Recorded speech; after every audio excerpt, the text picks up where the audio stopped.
जो मेरी रूह को चैन दी प्यार दी, वो खुशी बन गए हो तुम। हेलो एवरीवन, मैं नॉलेज सिंह, आप सभी का स्वागत है आपका चैनल एलन बेस स्टडी में। आज मैं आप लोगों को जीव विज्ञान की शाखाएं के बारे में इम्पोर्टेंट इन्फॉर्मेशन देना चाहता हूं। इनके बारे में कुछ कंसेप्ट समझाना चाहता हूं जो कि हर वन डे कम्पिटिटिव एग्जाम में इनसे एक क्वेश्चन आते हैं। तो चलिए हम लोग समझते हैं आज का जनरल। देखिए, जीव विज्ञान की शाखाएं, जीव विज्ञान की मुख्यतः दो शाखाएं हैं, एक जंतु विज्ञान और एक वनस्पति विज्ञान। जंतु विज्ञान का मतलब जूलॉजी और वनस्पति विज्ञान का मतलब बोटनी। जूलॉजी जो है दो ग्रीक शब्दों से मिलकर बना है, जून और लोगस।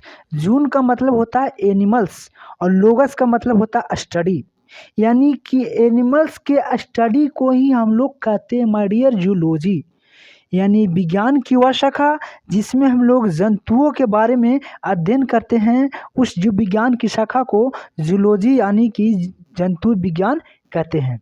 समझिएगा, जंतु विज्ञान का जनक फादर किसे कहा जाता है? अरस्तु को कहा जाता है, यानी अरिस्टोटल को कहा जाता है। क्यों कहा जाता है तो समझिएगा।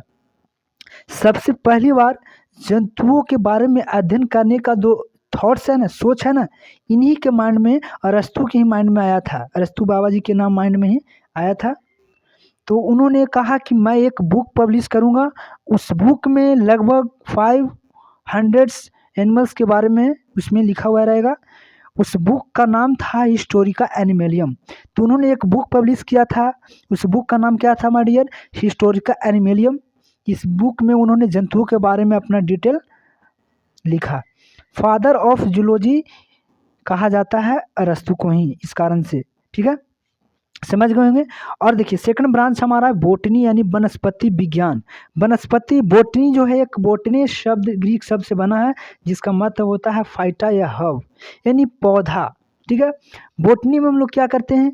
पौधे के बारे में अध्ययन करते हैं। जीव विज्ञान की वह शाखा है जिसमें हम लोग पेड़ पौधे के बारे में अध्ययन करते हैं। उस विज्ञान की शाखा को हम बोलते हैं वनस्पति विज्ञान।